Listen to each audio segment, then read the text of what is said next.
Start करते हैं हम रिफ्लेक्टिव क्लासरूम मैनेजमेंट। बहुत ही ज़बरदस्त टॉपिक है। P2 के कोड के नाम से जाना जाता है, प्रेपरेशन के नाम से। हम जो टीचर्स की 7 डोमेन्स हैं उनमें दूसरे नंबर पर जो डोमेन है preparation, bridge up, warm up, connect और स्टूडेंट्स को जोड़ के अपने साथ रखने की, ये इसका बेसिक थीम है। और उसके साथ आता है क्लासरूम मैनेजमेंट और रिफ्लेक्टिव टेक्निक्स हैं। इसकी ज़रूरत और अहमियत क्या है, ये होता क्या है, इसको क्यों यूज़ करते हैं, कहाँ पे यूज़ करते हैं, इसके जो एलिमेंट्स हैं मुख्तलिफ वो कौन से हैं। अगर हम ये नहीं कर पाते क्लास प्रॉपर मैनेज तो इसका हमारी ओरल टीचिंग पे इम्पेक्ट क्या पड़ेगा, और अगर हम करते हैं तो इसका टीचिंग पे, इसके रिजल्ट्स पे इम्पेक्ट क्या पड़ेगा। तो रेडी हैं आप लोग सब? ओके, स्टार्ट लेते हैं। P2 classroom management with reflective techniques. Classroom management में what do you mean by classroom management? What do you mean? Classroom management के हवाले से आपके ज़हनों में क्या कॉन्सेप्ट है? क्लासरूम मैनेजमेंट उसको बोलते हैं जिसमें हम स्टूडेंट्स फोकस्ड होते हैं टीचर के साथ फोकस्ड होते हैं, अटेंटिव होते हैं और क्लास पूरी ऑर्गेनाइज होती है और सारे स्टूडेंट्स ऑन टास्क होते हैं और एकेडमिकली प्रोडक्टिविटी हो रही होती है। टीचर टीचिंग कर रहा है, 2-3 स्टूडेंट्स ऑन टास्क नहीं है, वो एक और टीचर का होमवर्क कर रहे हैं। बात को फॉलो किया? ऑन टास्क नहीं, इसका मतलब आपकी क्लास मैनेज नहीं है। कि ये कैसे हो सकता है कि आप क्लासरूम में इस्लामिक स्टडी पढ़ा रहे हैं और वो सोशल स्टडी का होमवर्क पीछे कर रहा है या लेसन याद कर रहा है, ऐसे किताब रखी हुई आपको ऐसे रिस्पांस भी दे रहा है, साथ नीचे देख रहा है, ऐसे रिस्पांस कर रहा है, तो वो ऑन टास्क नहीं है। ऑन टास्क भी है, सारी चीज़ें हो रही हैं, ऑर्गेनाइज भी है, स्टूडेंट्स अटेंटिव भी हैं, अलर्ट भी हैं, फोकस भी हैं, मगर एकेडमिकली प्रोडक्टिविटी नहीं हो रही। जो आप पढ़ाना चाह रहे हैं वो सीख नहीं रहे, क्लासरूम मैनेज नहीं है। एग्री? यस।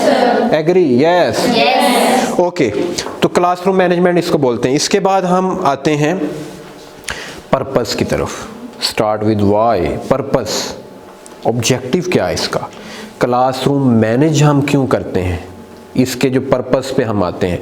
ओके, पर्पस को देखते हैं। Start with why, classroom management करने की ज़रूरत है। अगर नहीं करेंगे तो क्या नुकसान होगा? स्टूडेंट्स इन्वॉल्व नहीं होंगे। ओके, 1 बाय 1 हम आपसे शेयरिंग लेते हैं। अगर प्रॉपरली क्लास मैनेज नहीं होगी तो स्टूडेंट्स इन्वॉल्व नहीं होंगे।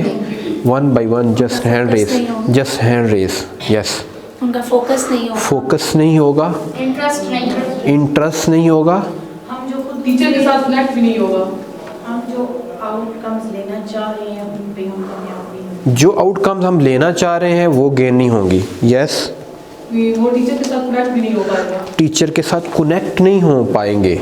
और टीचर कनेक्ट नहीं है तो आप जो नॉलेज ट्रांसफ़र करना चाह रहे हैं ना, ट्रांसफ़र के लिए कनेक्ट होना बहुत ज़रूरी है। अगर ये लाइट का कनेक्शन स्विच के साथ नहीं है तो चीज़ें ट्रांसफ़र नहीं होंगी। ये माइक जो मैंने यूज़ किया हुआ है, इसका अगर कैमरे के साथ कनेक्शन नहीं है तो किस सूरत में कनेक्शन नहीं होगा। तो जी अब आप बोलिएगा मज़ीद कनेक्टिविटी, सीख भी नहीं पाएंगे, टास्क भी पूरा नहीं होगा, और क्लास प्रॉपर मैनेज नहीं है तो टाइम ज़्यादा लगेगा, लर्निंग कम होगी और सिलेबस कवर नहीं होगा, और जो लोग पढ़ना चाहते हैं वो डिस्टर्ब होंगे, टीचर का फोकस नहीं हो पाएगा, टीचर फ्लो में नहीं आ पाएगा। तो इस तरह की बेशुमार चीज़ें हैं जो दरमियान में हर्डल्स बनती हैं अगर प्रॉपरली लेसन क्लासरूम मैनेज नहीं है। और ये लेसन प्लानिंग का ही एक पार्ट है। टीचर को प्रोफेशनल इफ़ेक्टिव होने के लिए, मौसर होने के लिए क्लासरूम मैनेज करना आनी चाहिए। Agree? Yes. Agree? Yes. Okay, तो हम देखते हैं इसके ऑब्जेक्टिव्स, इसके पर्पस क्या है। एक तो यह है कि लर्न बेटर, जो आपने बताया कि स्टूडेंट्स ज़्यादा लर्न बेहतर तरीके से करते हैं। दूसरे नंबर पर होता है कि स्टूडेंट्स के मुख्तलिफ़ तरह के जो बिहेव होते हैं ना, रिपल इफ़ेक्ट, अगर प्रॉपरली क्लास मैनेज नहीं होगी तो रिपल इफ़ेक्ट होगा। क्या होगा? रिपल इफेक्ट क्या कहता है? फिजिक्स के लोग जानते हैं रिपल इफेक्ट क्या होता है। जैसे एक तालाब है, जैसे एक नदी है, उसमें हल्का सा हम पत्थर फेंकते हैं, छोटा सा पत्थर फेंका, हल्की सी लहरें थोड़ी सी ऐसे जाएंगी, और थोड़ी सी लहरें गई, अब आपने मना नहीं किया, उसके बाद उसने थोड़ा सा बड़ा पत्थर फेंका, तो पहले शरारत इधर से स्टार्ट हुई और 2 बच्चे मुतासर हुए, 2 स्टूडेंट्स मुतासर हुए और उसका फोकस आउट हुआ। आपने तवज्जो नहीं दी, क्लास प्रॉपर मैनेज नहीं है, उसने हल्का सा बड़ा पत्थर फेंका, तालाब के अंदर, क्लास के अंदर लहरें थोड़ी बढ़ी तो 5-6 स्टूडेंट्स तक उसकी लहरें पहुंची। उसके बाद भी आपने नोट नहीं किया, उसने ईंट पकड़ के फेंक दी, पूरी क्लास में हलचल गई, आवाज़ आई प्रिंसिपल ऑफिस में, उधर से भागे आए कि क्या धमाका हो गया, पूरी क्लास डिस्टर्ब हुई, इतना शोर शराबा हो गया, लड़ाई झगड़ा हो गया। अब आपको रिपल इफेक्ट की समझ आई? Yes, sir. क्लासरूम में, नदी में जब एक छोटा सा पत्थर फेंकते हैं, उसकी जो लहरें जाती हैं पूरी नदी में जाती हैं, और बड़ा पत्थर फेंकेंगे, बड़ा शोर शराबा होगा, तो रिपल इफेक्ट जो है पूरी क्लास को, इवन स्कूल को भी मुतासर कर देते हैं बाज़ औक़ात, एक क्लास में रिपल इफेक्ट। तो इसलिए बहुत ज़रूरी है कि क्लासरूम प्रॉपर मैनेज हो। What is the importance of classroom management?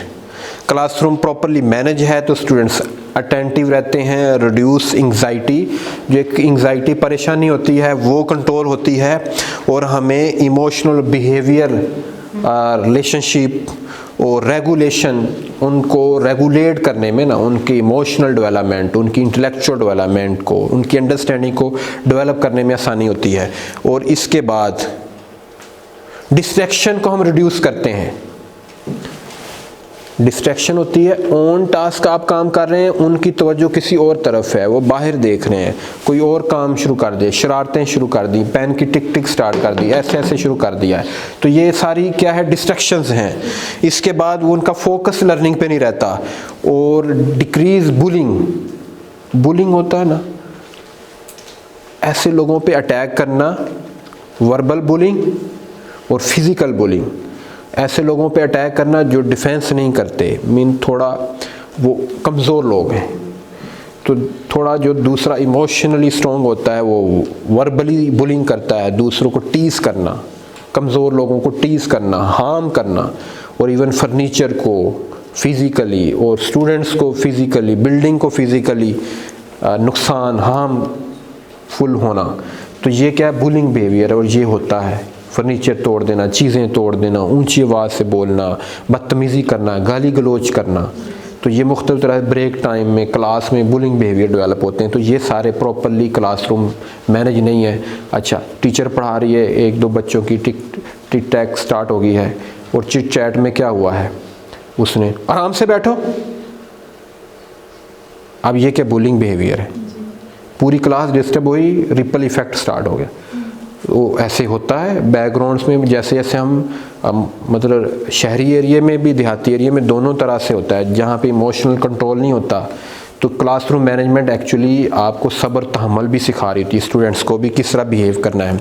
Okay, इसके बाद है ये जो क्लासरूम मैनेजमेंट है, इसको सीखना क्यों ज़रूरी है? Why is classroom management so difficult for new teachers? नए टीचर्स के लिए बहुत ज़्यादा डिफ़िकल्ट होता है, चूँकि ये हम किताबों से नहीं पढ़ सकते, ये हमें सीखना पड़ता है। ट्रेनिंग लेते हैं, प्रैक्टिकली उसको अप्लाई करना होता है, मगर अगर ट्रेनिंग नहीं लेंगे, अगर हम सीखेंगे नहीं, अंडरस्टैंड नहीं करेंगे, रिफ्लेक्ट नहीं करेंगे, तो फिर क्या होगा? फिर हमारे लिए बहुत ज़्यादा मसला होगा कि इसको हमने ना कहीं से ट्रेनिंग ली और अपने ही तौर पे तजर्बात कर रहे हैं, तो टाइम लगेगा हमें। तो इसलिए नए टीचर्स को बहुत ज़्यादा मसला होता है।